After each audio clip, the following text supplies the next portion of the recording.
Assalamu alaikum wa rahmatullahi wa barakatuh, everyone, and welcome back to Ramadan with the Rafis. I am here, my name is Aisha, by the way, and I am here with my lovely sisters as well in the studio. Assalamu alaikum. Oh, wa alaikum assalam. And alhamdulillah, it's really good to be back in the studio with you guys today, and we're really excited to bring you another show of Ramadan with the Rafis, and we hope you guys are excited to be here with us too. So, how are you all today? Alhamdulillah, I'm doing good. Yeah, we're good. Yeah, alhamdulillah, I think Ramadan started off in a good stead, so inshallah, feeling good. Very good. So, before I continue on and before I start rambling as I usually do, I think we'll go around and get everyone's names and see just how you are doing, and also I think to switch it up a little bit today, we'll just ask you like one thing that you've wanted to work on this Ramadan and one thing that you're going to try to work on this Ramadan, because I think it's really important that we don't just use this Ramadan just to like lazy about, that we have something in mind, that we have a goal that we want to achieve. So I think we're going to start with that. So who wants to start us off? I think we should start on the right, actually. Oh, okay. I'm not usually first here, so I'm not used to this, but okay. So my name is Alina, and the thing that I would like to work on this Ramadan or improve this Ramadan is probably how much Quran I recite, because I think sometimes like with your usual work schedule you can get a bit busy, and sometimes like you might think, oh, I've not got enough time, but inshallah I want to kind of make that a priority this year, inshallah, so that's what I want to work on. Assalamu alaikum everyone, my name is Fatima, and the thing I want to work on is being more focused in Salah, which is something I actually struggle with quite a lot, and especially I think it would be harder in Ramadan because I'm thinking like, what's for iftar, what is my mum making, should I help her out, things like that, but I think it's very important that I should concentrate. Definitely. Assalamu alaikum everyone, my name is Amina, and the thing that I want to work on this Ramadan is to try and pray kind of at the very start of prayer. So sometimes I usually say like, oh, there's still an hour left to pray Zohar, or still an hour left to pray Asr, or still 20 minutes left. And I always usually read it kind of towards the end. But inshallah, this time I want to try and read it at the very beginning. That's so good. That's one that I've never really thought about. And me, myself, I think I've told you, my name's Aisha, but I'll tell you again. And the thing I want to work on is I've started, a wee while back, started learning Surah Waqia, and I left it like halfway through and I don't know why, and I've started to forget bits that I've remembered. So I want to revisit that surah and try and memorise it in full this time, and inshallah learn the meaning with it as well as I go along. I actually remember when Aisha was memorising Surah Waqia, and she would always like be reciting it, and I think I even picked up a few ayahs as well. So inshallah it'll be good for you to be doing that again, inshallah. Hopefully we can all kind of pick it up as well as we go along. Yeah, hopefully inshallah. So hopefully I'll learn it and teach you guys it as well. Yeah. While we're going along. So, boys and girls, as you know, we started our topic the previous show, and the topic for this week, the running topic throughout the week, is everyday sunnahs. So, last topic, I was about to say, last episode, last day, our everyday sunnah was about waking up and going to sleep. Now, can someone tell us what our today's everyday sunnah is going to be about? So today's everyday sunnah is about eating and drinking. Very good. So I think it's good that if we just have like a little recap on what an everyday sunnah is, just in case somebody missed it or didn't watch last episode, just so they're caught up on the information. Yeah, so we spoke about this last time, and we said that like most of the boys and girls probably know what sunnahs are. If you don't really know, then you've probably at least heard the word sunnah before. And sunnah is basically something that the Prophet ﷺ used to do in his life. So when we talk about everyday sunnahs, we're talking about things that the Prophet ﷺ used to do in his everyday routine, his daily routine. So the reason why we want to visit this topic and we want to inshallah deliver it to you is because we want to try and show you a bit about the Prophet ﷺ's daily life, and inshallah hopefully bring you closer to the Prophet ﷺ. And also there's a little bit of selfishness in this as well, and the fact that when we follow the sunnah, and if we do it with the intention that we are doing this because the Prophet ﷺ did it too, then inshallah we get a lot more reward for it as well. And we spoke about the fact that in Ramadan we get a lot of reward as it is, but inshallah if we do the sunnahs on top of everything else that we do, then we will literally be drowning in reward. And that is something I would happily drown in. So I think we should start with the sunnahs of eating. Mm-hmm. So I think we all should know this one. The first sunnah of eating is to wash both hands before and after meals. Subhanallah. And we actually touched upon this, I think, in the last episode as well. And we said that nowadays, because of the coronavirus pandemic, everyone's talking about the importance of washing your hands and how long to wash your hands and how often to wash your hands. And we actually said this in the last episode, that the Prophet ﷺ has already told us so much about cleanliness. And I think Aisha said last time that cleanliness is half of our faith, and that's true, because every single aspect of our life, there's some sort of like cleanliness involved in it, and eating is no different. We should definitely wash our hands before we eat and after we've eaten as well. So some people understand, okay, yeah, we'll wash our hands before, but some people might think, well, why should we wash our hands after? But then if you think about the whole coronavirus situation, everyone knows now how viruses can spread so easily just by like touching a surface and then using that hand to touch something else. The same sort of thing can happen through our food as well. So if there's anything in the food that's contaminated, we could pass that on if we don't wash our hands. So subhanallah, not only is the sunnah there to give us reward, but inshallah to kind of look after us as well. So yeah, and that's a really great and easy one to start off with. And we can go to our second sunnah, which is to sit on the floor.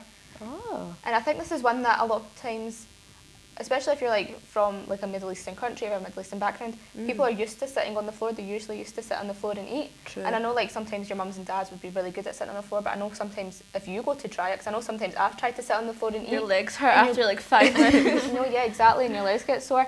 So there are a lot of benefits. I was just reading the benefits here of sitting on the floor, and it's not even benefits Islamically, even science has proven the benefits of sitting on the so floor. biologically as well for your body. Yeah, exactly. So does someone want to tell us some of the benefits? Well, the first one is that it actually helps with digestion. Oh, which okay. is pretty cool. So like the breaking down of your food actually helps with doing that. So Yeah. a lot of us, we're very used to like sitting at a table and eating, so we're not usually sitting on the floor to eat. But I guess like Ramadan is probably a good time. You could have your iftar like on the floor as a family, so you could get like a little blanket and or a little like picnic blanket, and imagine you're having a picnic and just kind of sit and have iftar together. So first thing is that it helps your digestion, which is great, because sometimes in Ramadan we feel like our digestion might be a little bit over the place. Because we eat like so much at one At time. one time, exactly, yeah. And again, I think that helps in the next bit of how sitting on the floor helps you lose weight. Oh. And I think that's because it does help your digestion. So if it's helping your digestion, then obviously in turn it's going to help you be healthier, in the sense that it might help you lose any excess weight you might have. And that's what we're all trying to do, especially in Exactly, in the quarantine. back of our minds that's always there, so definitely, mashallah, fantastic. And I think another really good one is that it increases your blood circulation. Now some people might be thinking like, why is that good? Blood goes around your body anyway. Yeah. But if certain parts of your body aren't getting enough blood circulation, then it might be bad for them, because they need more oxygen. Like cells need oxygen to survive, that's why we breathe. And I think if there may be certain parts of your body that don't usually get it. So I think if you're sitting down and that's increasing your blood flow, then obviously more parts of your body are going to get oxygen, which is... And also linked to that, that's probably how it helps digestion as well, because a lot of your organs that are breaking down your food, so like your stomach for example, if your stomach has like a good blood flow, it will help it do whatever it has to do a lot quicker as well. So I can see how these things all kind of tie in together. But also I think one of the benefits that I noticed that really stood out to me was that it helps improve posture. So when you sit on the floor, it improves your posture, because I don't know about you guys, but sometimes when you sit up on a seat or something, you'll sit like slouched back, you know, your tummy will be out, you know, it's just not good for your posture at all. Everyone's on their phones and their gadgets, everyone kind of just slouches like Oh, this. I know. I do that, and I notice it sometimes when I get a sore neck or a sore back, and I was like, oh my god, I've got really bad posture, so No, definitely. definitely need to try this. A very important one. So the next sunnah that again everyone should be doing, it's actually quite easy, is to start eating or drinking with Allah subhanahu wa ta'ala's name. SubhanAllah, what an easy thing to do, isn't it? But you get loads of reward. And that's something that we're usually kind of taught from a young age anyway. Yeah. So like if you have like younger siblings, I remember from you guys, like whenever mum used to feed yous, and she'd always say, she'd say Bismillah first, and then that kind of like puts you in the habit of saying Bismillah as well. So now that we're older and we're a lot more like we're accountable for our own deeds, it's important that we still remember to do this, because like at the end of the day, we wouldn't have any of this food or any of this water or anything if it wasn't for Allah subhanahu wa ta'ala. So it's important to remember Allah. Yeah, exactly, definitely. And I think the next sunnah that we're going to go on is a little bit, some people might find it a little bit tricky to do. And I know I find it a wee bit hard to do as well. So a sunnah of the Prophet sallallahu alaihi wasallam is to eat with your fingers. So to eat with your hands rather than, you got your knives and forks and you've got your cutlery. So the sunnah is to eat with your hands, which is really, really cool. I think this also comes in again with the whole culture aspect, because in our culture, obviously, we've been doing that anyway. Yeah. So I think for a lot of people that don't really know what that's like, it might be more difficult for them. True. Yeah, exactly. And it's in specific, you should be using your thumb, index and middle fingers. So your thumb being your thumb, index and your middle finger. So you should usually be using like 3 fingers, but it says that you can use your 4th finger if you need to, but you shouldn't really be using your pinky. You shouldn't be like a big handful grabbing it like I know, imagine eating like that. Yeah, exactly. So it's I think it's really amazing because it has the exact, like most of the same, what is it called? Benefits as sitting on the floor eating. It improves your digestion once again, and it also increases blood circulation. Yeah, exactly. And it also, as we were saying, it's got many of the same ones as sitting on the floor. So kind of like how it helps you lose weight and it helps you manage how fast you're eating your food. I know sometimes if you've got a spoon, you can just shovel loads of things on the spoon and just eat it all in one. Exactly. But with your hands, keep going and shoveling it in. You'll have to go slower. Yeah, exactly, and it does help prevent like certain diseases such as type 2 diabetes, which is amazing. Wow, subhanallah. And obviously, like sometimes people think that eating with your hands is quite a backward way of eating. Some people look at it in that way, but we know that whatever is part of the sunnah, regardless of whether it's fashionable now or not, but everything has its benefits. And some of the things you guys have mentioned, so like improved digestion, it can even help you lose weight as well, so because you're more conscious of what you're eating. Because I think nowadays we're also distracted when we're eating. We're either watching the TV or we're on our phones or we're chatting to someone. We don't actually realise like how much food we're putting in our mouths, and I think a lot of it is because like our spoons or utensils hold a lot of the food. We don't actually come into contact with the food, so I think that also will improve your relationship with your food as well, because we know like another aspect of food is that we know Allah subhanahu wa ta'ala has blessed us with food, so it is a blessing. So we shouldn't play with our food, we shouldn't mess about with our food, we shouldn't even really complain about our food. Like I know some of us like if we don't get something that we want to eat, or like if your mum makes something that you don't really like and you're like, oh mum, I don't want to eat this, and you throw a bit of a bit of a hissy fit, or you just like you go into a bad mood basically. But we know that, and we should know that these are all blessings from Allah subhanahu wa ta'ala. So even if you don't like something, you still shouldn't say anything bad about it, because it is a blessing from Allah subhanahu wa ta'ala. Also, I feel like Ramadan helps a lot with that. Definitely. Like no matter how much you don't like the food, you're so hungry at the end of the day, you just want to eat whatever your mum has made.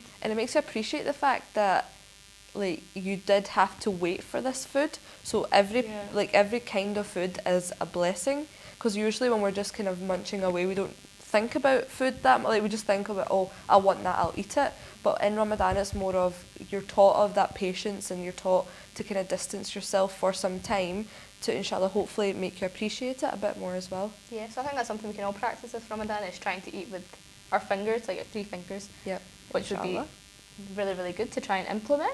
And the next one we have right here is to always eat with your right hand. I know that's something that a lot of us already do, and it's something that maybe you don't even think about before you do it. And remember we were talking about in the last show about how you have to have the right intention.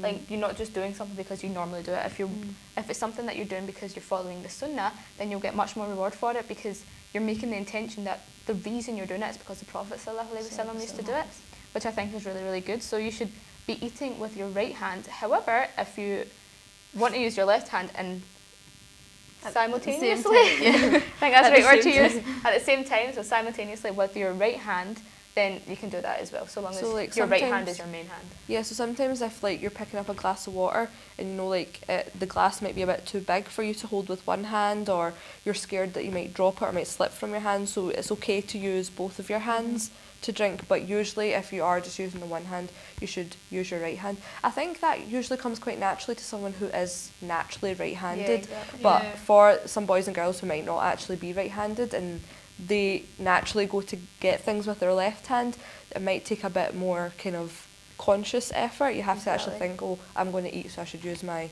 right hand instead of my left hand. Yeah, but that's a wee bit better in that sense, because if you're normally left-handed and you're going that extra step or you're going that extra mile to consciously make yourself eat with your right hand, then you're going to get even more reward for Extra it, reward, I know. which is just Subhanallah. amazing. Because any sort of struggle that you have in doing something that's good, inshallah, you're rewarded for that struggle as well. Yeah, Subhanallah. exactly. And the next sunnah is something I know I'm guilty of sometimes, I was and I thinking don't that know as well, yeah, if especially any of during yous- Ramadan. exactly if any of you guys think you're guilty of it. So somebody want to tell us what the next one is? So the next one is that when you've taken a bite to eat, you shouldn't like collect your other bite. You shouldn't gather your other bit of food before you finish that first bite, before you've swallowed it. I think especially when you open a fast and you've got all the food there, what you tend to do is you put one bit in your mouth and you grab the next part. You're like, I need to Yeah. shove this in You're, like, straight ready. after. Yeah. So I think that's good, and it's actually quite difficult for all of us to do, but inshallah we'll just get extra reward if we practice and try as much as we can to do And I this. guess that's a part of sabr and patience as well. The fact that you are now allowed to eat, but still like don't turn into an animal while you're Shouldn't do it eating. too Like fast. yeah, But I think like, also, take your time. yeah, it just teaches us that, see, when you eat too quickly and you get like a sore tummy or you've Yeah. eaten too fast, and have you ever gotten when you can't breathe because you've eaten too fast?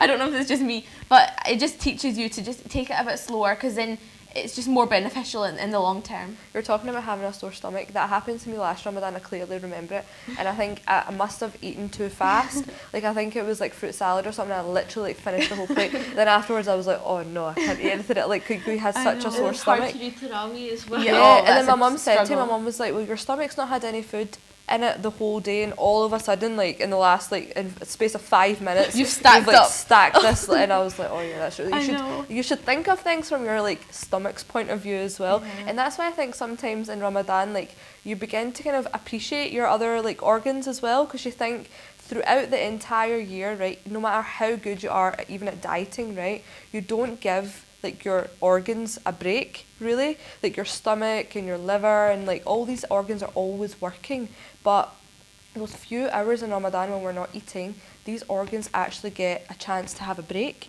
And we know, like through science is now kind of highlighted that whenever we are taking a break, so even when we're sleeping at night, that is the time where your body's doing a lot of repair work. So any like parts of your body that might have like aches or pains or whatever, your body, mashallah, is very self-sustainable, so it can fix itself a lot of the time.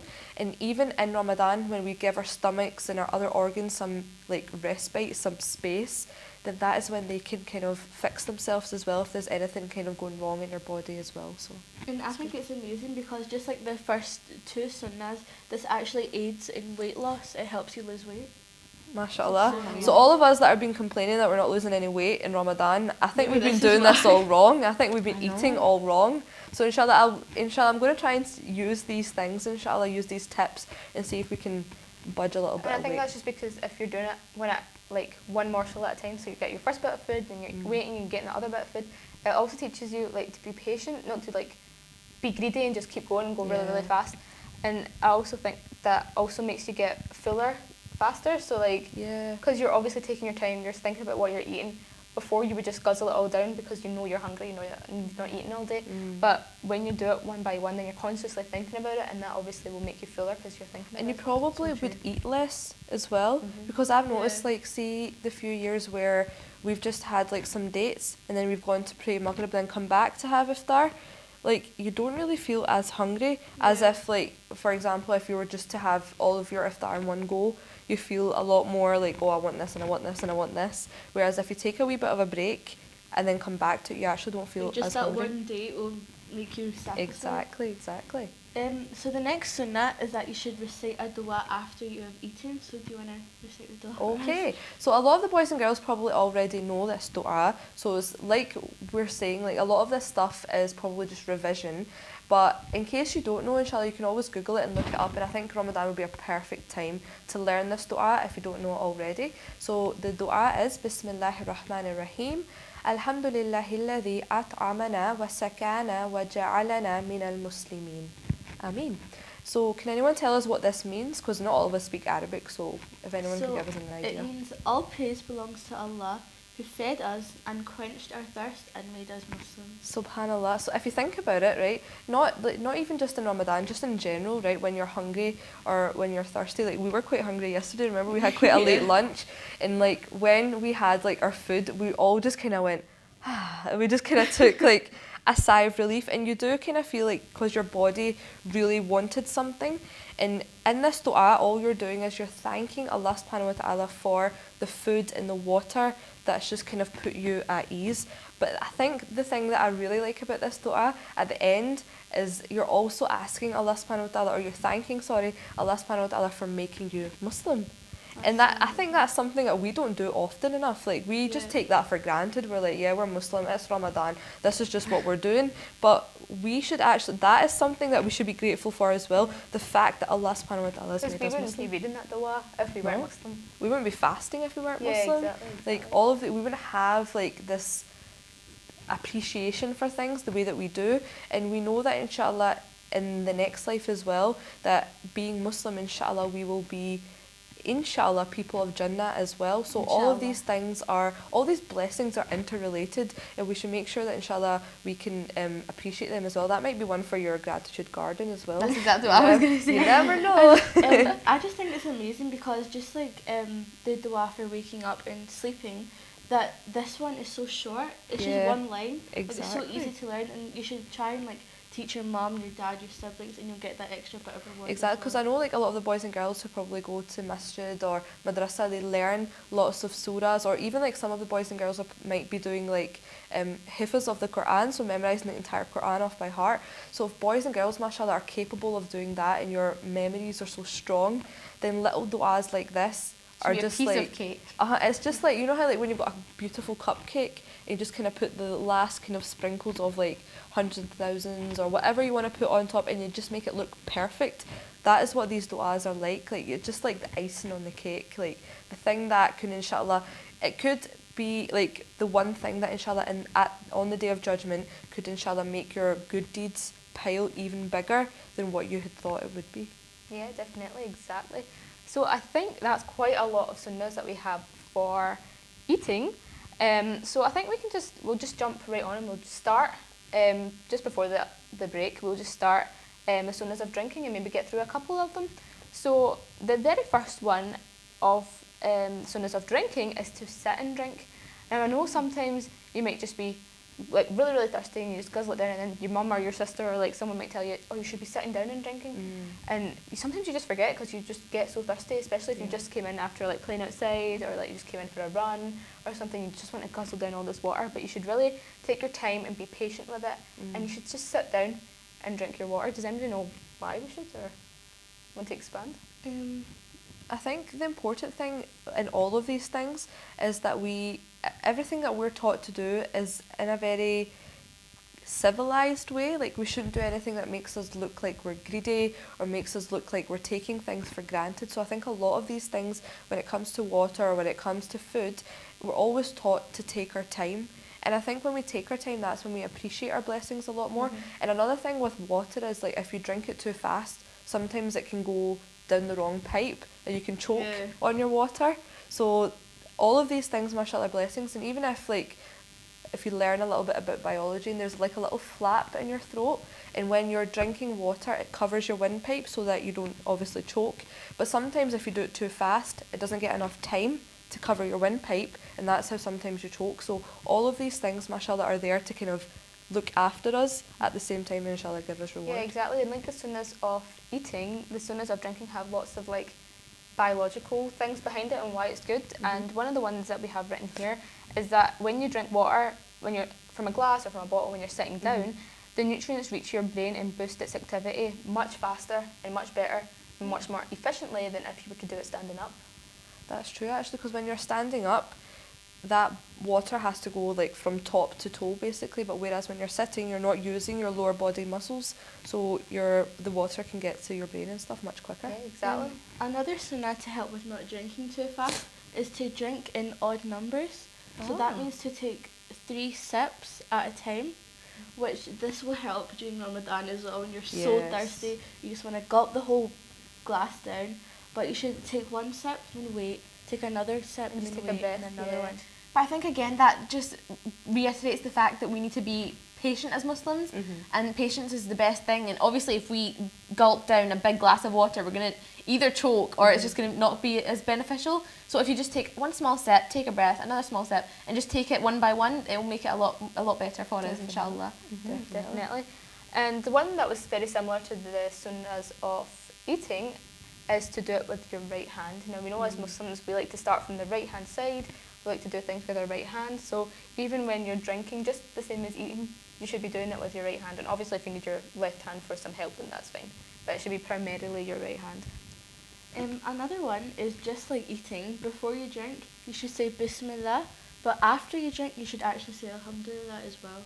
SubhanAllah. And I think this is really important now. Being like in Scotland, for example, right, we're blessed, alhamdulillah, that we have really good, clean, pure water. And being like in a first world country, again, we're very blessed that we have literally water at our fingertips, basically. You turn on a tap and there's clean water. Like, there's other parts of the world where people aren't as lucky as what we are, and they actually have to go on foot and travel miles and miles to get water, but even then that water isn't always clean. So all of these things and bring, inshallah, an appreciation for all of these blessings that we have. So to say alhamdulillah after you've had a drink of water. Now sometimes like I was saying before, like when you're really hungry and you eat something and you just ultimately just feel at peace.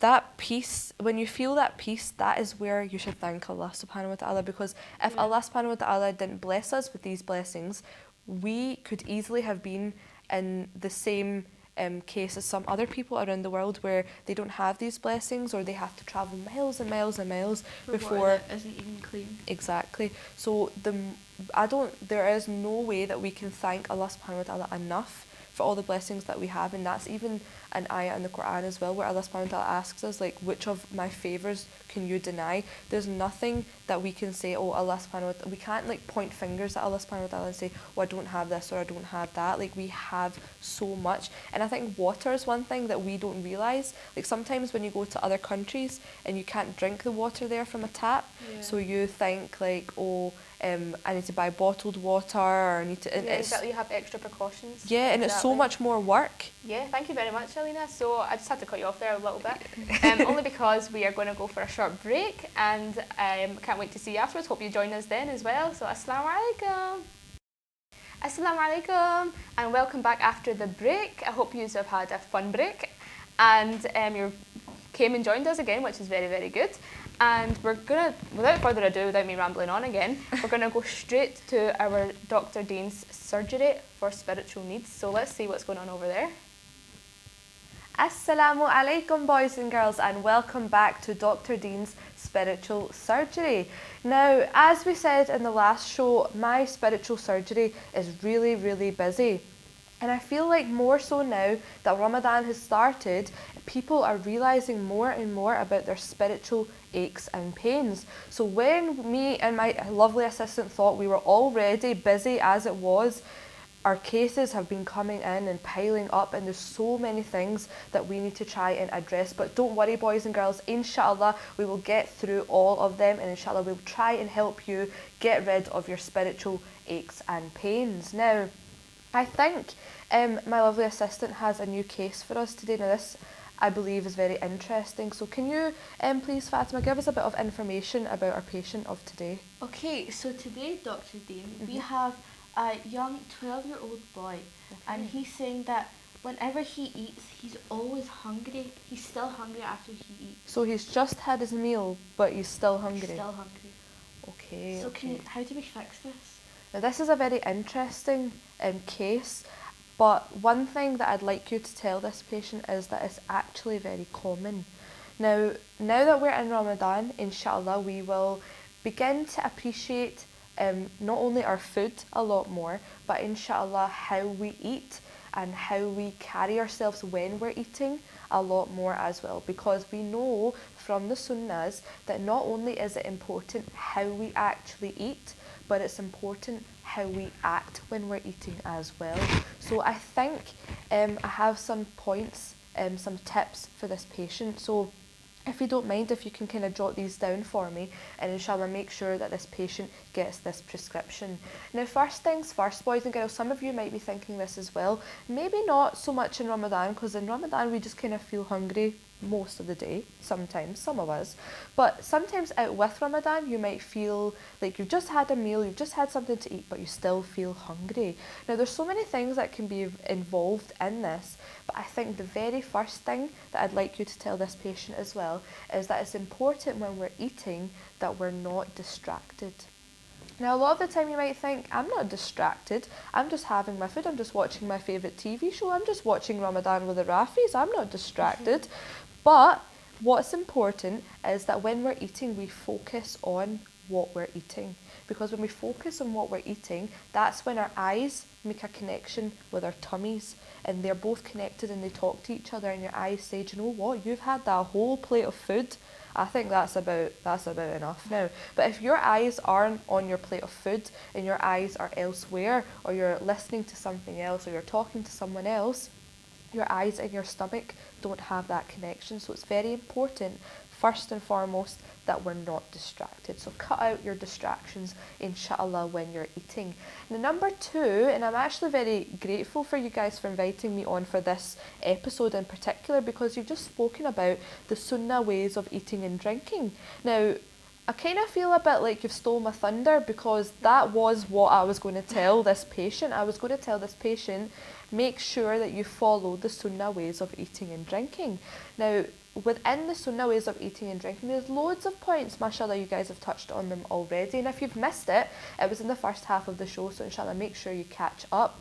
But in the Sunnah ways of eating and drinking, we're taught a lot about taking our time. So not being distracted is one thing, but taking your time when you're eating and drinking is another very important point as well. So if you could jot that down for me. Being patient when you're eating, taking your time when you're eating, again, gives some time between your brain and your stomach so that they can communicate. So your brain takes a little bit of time to talk to your tummy, and your tummy takes a little bit of time to respond as well. So when your tummy's full, it actually takes a bit of time for it to tell your brain, do you know what, stop putting more food in, I think I'm actually okay now. So in order to give your tummy that time to talk to your brain, you have to slow down how fast you're eating.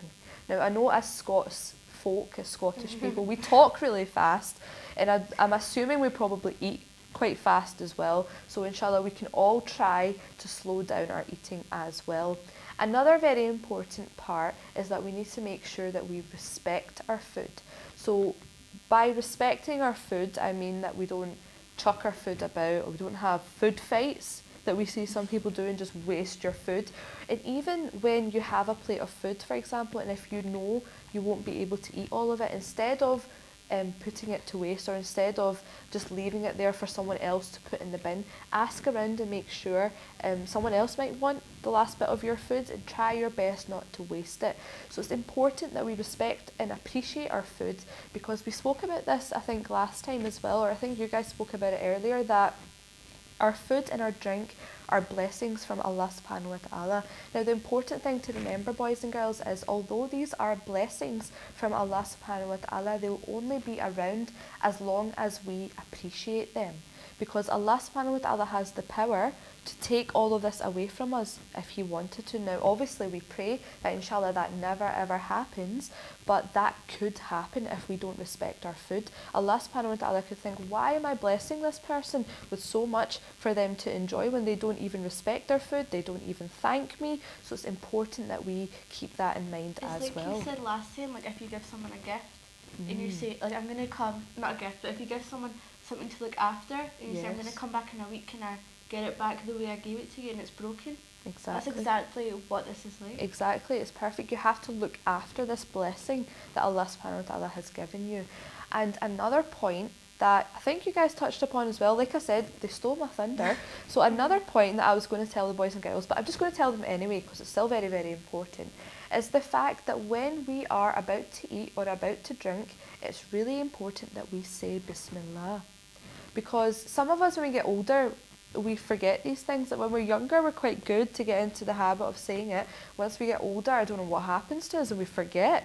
But it's very important that we remember to do that, because what's actually happening, boys and girls, is that if you forget to say Bismillah before you're eating or before you're drinking, the shaitan actually comes and has a meal with you. So say, for example, if I'm having like my favourite lasagna, right, and everyone knows it's my favourite lasagna, and I'm usually quite bad at sharing my food, which is something I need to work on, right? So I'm having my lasagna, I don't want anyone to share, and if I just start eating this lasagna because it's my favourite lasagna, and I've not said Bismillah, what I don't actually see is that the shaitan is eating with me. And we don't want that to happen, yeah? So we don't want the shaitan to become strong and powerful, because we know that when we eat, that makes us stronger.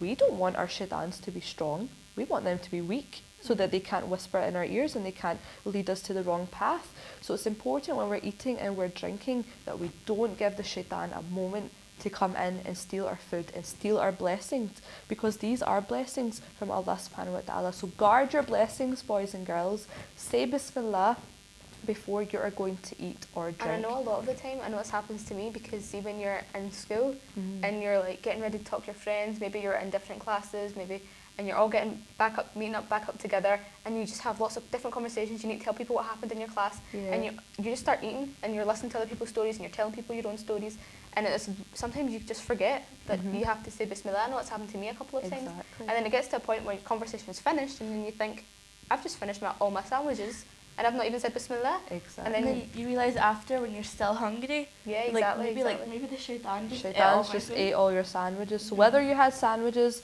whether you had a wrap, whatever you had, if you ate it without saying Bismillah, it didn't actually go in your stomach. The shaitan took it from you, and we don't want that to happen. So just to make sure that you've got the right points in the prescription, we'll have a quick run through it again. So the first point, boys and girls, is that we don't get distracted, because it's very important that we focus on what we're doing. The second point is, like I said, they stole my thunder, is to eat and drink the Sunnah way. So make sure you use all of the points that have been mentioned before, because all of them are very, very good. Third thing is make sure that you respect your food, and also respect the people that make your food. I think that's really important, because a lot of the time we just take for granted that, oh, my mum's going to make me my food, or my dad's going to, or my sister's going to make me my food. But sometimes it just takes for that person to not feel well, or that person to maybe go away somewhere for a few days, for you to realise that, oh, I actually have to get up and make my own food, and how hard that can be as well. And especially in Ramadan, when our mums or our older siblings or whoever makes our iftar for us, they're fasting as well, they're finding it hard as well. So respect not only your food, but the people who make your food as well. And last but certainly not least, make sure you remember to say Bismillah before you eat or before you drink, because we don't want to share our meal with the shaitan. Yeah, exactly, and they're very, very good points that we can take on, especially since iftari will be coming up soon and everyone will be getting hungry, and they're things that we need to keep in mind, inshallah, and then we'll definitely keep doing them in our lives. Inshallah. So we'll remind you guys and you guys can remind us, so we can all do it together. Inshallah. Inshallah. Yeah, so I think we're going to jump on a little bit to the next segment, which is my segment, which is the Did You Know segment. And you know, I'm going to give you like a cool wee fact that you can learn, that you can pass on to anyone who you want to. If you want to tell your sister, you want to tell your friend, if you want to tell your mum or dad, that's excellent. So I'm going to give you your fact today, and we were talking about the sunnahs of eating and drinking, and today's fact has got something a little bit to do with food, and it's a fact to do with one of my favourite foods, and I know it's not the healthiest of foods that I'm going to be talking about today, but if you have it in moderation, then it's absolutely fine. So today, you might have guessed it, we're going to be talking about chocolate. And chocolate is actually one of my favourites, and especially now because there's like so much chocolate everywhere, and it's just been past Easter time, and then there's chocolate eggs everywhere, and you just want to eat chocolate. So your fact today is about chocolate, and your chocolate, some of you might already know this fact, but I'll tell you it anyway, that chocolate is made from cocoa beans, And I think that some people might have known that before, that you get cocoa powder and that gives stuff a chocolatey taste to it. So I don't know if you're making brownies, that you might need some cocoa powder, or if you remember we were making brownies one day and we had to use some cocoa powder. Yeah. And so chocolate, the actual chocolate is made from cocoa beans, and cocoa beans are the fruit, so it's actually a fruit of the cocoa tree. I did not know that was a fruit. Yeah, exactly. So it's fruit. So if you have like a banana tree, you can have like an apple tree, you can have an orange tree, and the orange and the apples and the bananas are the fruits of that tree. So the fruit of the cocoa tree is cocoa beans. Oh my gosh. Yeah, so I did that's not your know fact that. today. And I know we like to tie in our facts with something of the Prophet ﷺ or something about Islam. So our thing that we're going to tie it into is when we're eating, the Prophet ﷺ never used to like to eat alone. He used to always eat with maybe his family, maybe some cousins, maybe his companions. The Prophet ﷺ never used to like to eat alone. So that's something that you guys can bear in mind. So maybe you might like to take your dinner up to your room, and you like to sit in your room by yourself and eat it, or you might like to just sit in the kitchen and the rest of your family is sitting on the dining table. But you should really be eating your food together, because that's when you have much more blessings in your food, and your food might taste even better. Because the more blessings, the better your food is going to be. Definitely, mashallah. That's a So great that's your fact for today. So make sure you remember it. Make sure you write it down. Maybe have like a little fact journal that you can keep. And make sure you're spreading it on to someone else, so someone else gets to know such good information. Mashallah, that was actually really good and really interesting as well. But now, why don't we move on to Fatima with her steps to Jannah? So, Assalamu alaikum everyone. We are back with Steps to Jannah, your favourite segment of this show. So, we're going to have a little recap of yesterday's good deed, which was to feed the fasting person. That's my favourite good deed. So this means that even if you're not fasting and you rush over and give your mum a date and say open your fast with this, you get the exact same reward as your mum just did by fasting, even if you haven't fasted. How amazing is that? Amazing. So today's good deed is actually quite easy, and it's replying to the Adhan. Okay. Interesting. Can you explain a bit about what that actually means? Like, what do you actually mean by replying to the Adhan? So I have a little hadith. The Prophet ﷺ said, "Say as they say in Adhan, and when you finish, ask and you will be given." Subhanallah. So by replying to the Adhan, you mean copy what is being recited in the Adhan? Exactly, yeah. Oh, okay. So as we all know, in Ramadan we all anxiously wait for that Maghrib Adhan so we can quickly gulp down all our food. But we also need to remember that we need to appreciate the Adhan. We can't just be waiting, oh, when's the Adhan going to finish? We need to reply to Adhan, get that extra bit of reward before we break our fast. And if you think about it, like, it's a bit like just normal communication, and we're saying reply to the Adhan. So, for example, if I was talking to Fatima and she wasn't listening to me at all, and I'm trying to tell her something and she's just like totally ignoring me, that would make me feel quite like disrespected or feel quite sad as well, that like I'm trying to tell her something and she's not listening. And I guess it's the same with the Adhan as well, because there's a certain respect that should be given to the Adhan. So it's important that when we hear the Adhan, we don't just instantly think, oh, when's this over so I can eat? Like, we appreciate the fact that this is our call to prayer. It is a call. Allah subhanahu wa ta'ala has given us that message. It's now time for you to pray, that we treat it like that as well. Exactly, yeah. So do you think that when the boys and girls are... So how often do you think the boys and girls should practice this? Is it only for like Maghrib time, or like how often do you think we should try and aim to do this? I think it's just in any Adhan you hear. If you hear it from your phone, you hear it on the TV, you hear it at the masjid, which we probably won't hear because you won't be at the masjid. But any time you hear the Adhan, you should put everything that you're doing down and listen and reply. Definitely. And I think it's really important as well for us, like especially if you've got younger siblings at home, if we all get into the habit of like sitting and properly listening to the Adhan, inshallah they'll pick up the Adhan as well. Because I know like for a lot of us, we didn't actually have to learn the Adhan. Like, we're so used to listening to it that we know what the Adhan sounds like. So inshallah that way, our future generations as well, they can learn the Adhan.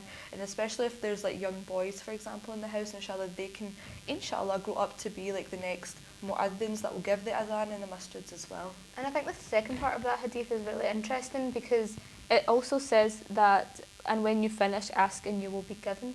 So is that referring to like making dua afterwards, or? Yeah, so you should make a special dua. Like, as we all know, there is a dua for after the Adhan. Yeah. It is quite long, but as we all know, kids learn things so easily. Definitely.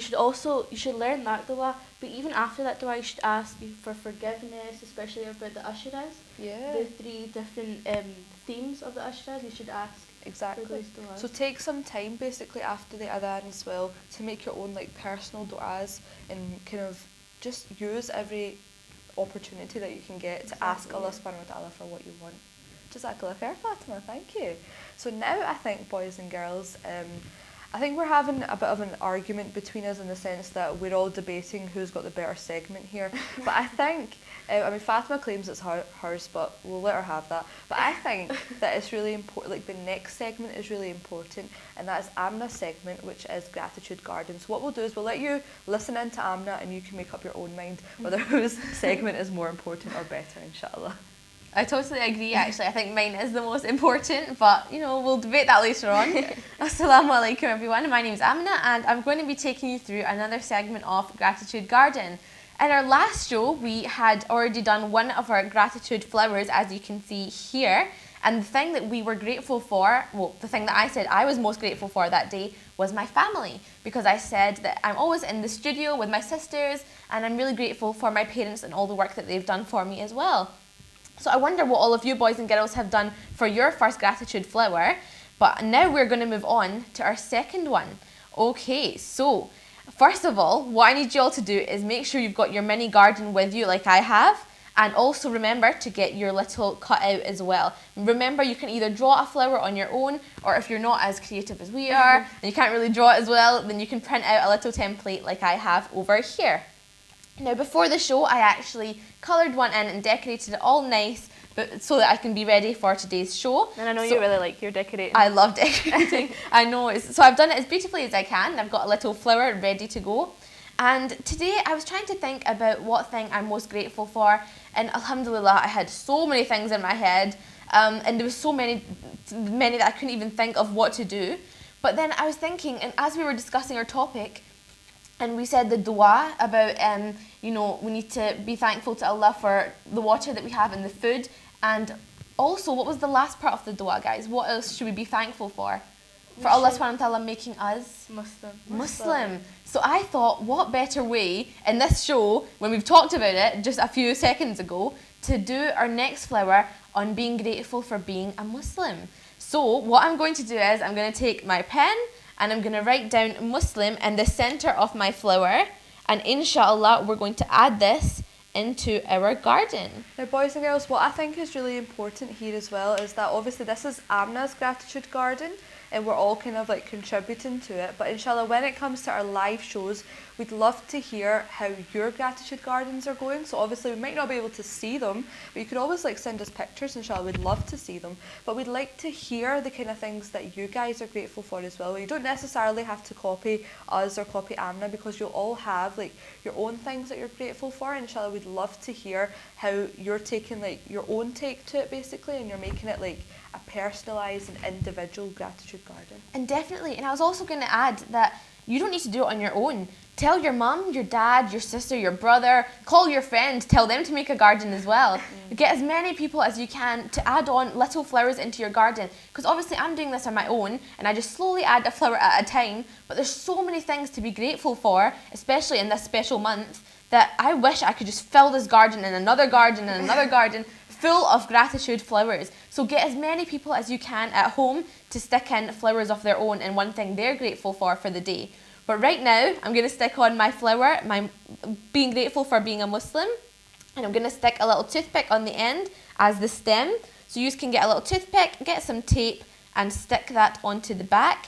And we're going to add this beautiful flower next to our last flower, and inshallah, we will slowly build our gratitude garden. So subhanallah, so far we have 2 things in this special month that we are grateful for. One is being family and one is for being Muslim. So subhanallah, our garden is slowly growing, and inshallah by the end of the month I cannot wait to see how many things that we are grateful for in a beautiful big garden of gratitude, inshallah. Inshallah, fantastic, and jazakallah khair to you as well, Amna. First of all, for like coming up with the idea, but secondly, like for like bringing it to us in such a different way, because we always say, like, I know like in our classes and stuff as well, we tell boys and girls to make sure that you're grateful, make sure that you thank Allah subhanahu wa ta'ala, but sometimes it's easier said than done, and sometimes if we have something like visual that we can do, that we can make with our own hands, like it has a bit of a different feel to it. So jazakallah khair to you as Definitely, well. and I think a lot of the time as well, whenever we make dua after we pray,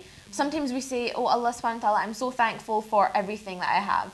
But I think it's really important as well at times to just break down everything that you're grateful for and make it specific and say, Ya Allah, I'm thankful for my food, I'm thankful for what I can drink, I'm thankful for my friends. You know, just break down and say individual things as well from time to time, just to change it up a little bit and, and mention everything specifically that we are grateful for. And I think one thing that's quite important, or that would be quite good to do, I done this thing a few years ago where I tried to make it a point to be grateful for like the specific things that are my favourite, because I always think like if I couldn't eat or drink or like enjoy the things that I really enjoy, then I probably wouldn't be as happy as what I am.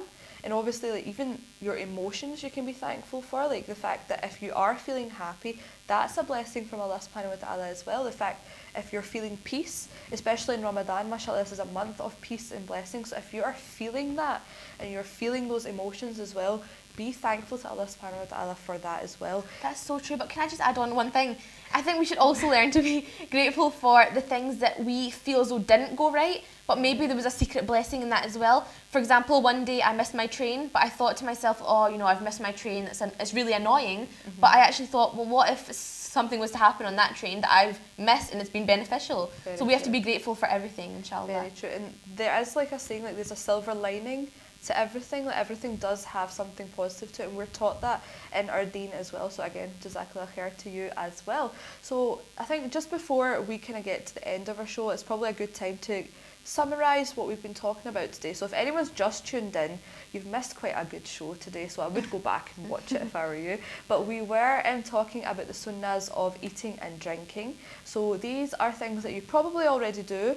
Some of them might be a bit new, like you might not know the dua, for example, or you might not know how important it is to sit on the floor when you're eating or when you're drinking. And all these things are very, very important. So if there's anything here that you do already, say subhanallah, alhamdulillah, that I do this already. If there's anything that we've mentioned that is new to you, then inshallah try and bring it into your daily routine. It'll probably be a bit easier now that we're all at home. We're stuck at home. No, we're not stuck at home, we're safe at home. So now that we're home, it might be easier for us to bring these things into practice, because like you were saying, like at school, for example, you might have like loads of different distractions, or if you were to choose, like in the dinner hall, like if you were to say, do you know what, I'm sitting on the floor today, like that might be a bit weird. But if you're at home, you have that like ability to do whatever you want, so it's easier to do that at home. So now that we're at home, use this blessing, the fact that we're safe at home, to bring all these things into practice as well. So can anyone just tell me like one thing that sticks out to you about these sunnahs, like any one thing that you think that kind of touched you a bit more than maybe the other points? I think the sunnah about when you're drinking, to drink in odd numbers, take one gulp, then rest, one gulp, take a breath, another one. I think that's really good, especially in Ramadan when we're so thirsty, especially if it's warm outside. We just gulp down the whole glass and you might end up choking, or I always get a weird feeling in my stomach if I drink too much water. And I think that kind of relates back to yesterday's topic as well. Remember we were talking about doing things in threes, and how we were supposed to like clean your bed 3 times before you sleep, and like you were talking about drinking water, and you can do that in just in odd numbers, because the Prophet ﷺ used to love doing things in odd numbers, so we should try and copy that. So like as you were saying, drink 3 sips, or you can do 5 sips if you want to do it, but make sure you're doing it in an odd number, which is really perfect. Jazakallah khair. Sorry, and Amna? I was thinking, mine is kind of general, but I think the thing that stuck out the most to me is that Islam and the Prophet ﷺ has taught us these things so long ago, and yet scientists these days have only just realised that these are the things we should be doing. But subhanallah, we've known for years and years and years, and that makes me feel kind of special because I'm like, oh, I already knew that. What the scientists are talking about. So I think we're really blessed, alhamdulillah, to have this. Alhamdulillah, jazakallah khair as well to you guys. So unfortunately, boys and girls, we have reached the end of our show, but don't worry about it. Inshallah, we will be back very soon. If not in a pre-recorded show, then inshallah a live show. So stay tuned to Ramadan TV, inshallah, and stay tuned with us as well. We love having you there, and we love having you as our viewers. If there's anything from our show that has benefited you, then we thank Allah subhanahu wa ta'ala for that. If there's anything that we might have said wrong or might have done wrong, then we ask Allah subhanahu wa ta'ala for his forgiveness as well. But for now, we would just like to say our salams and wish you all a very, very good day. Assalamu alaikum.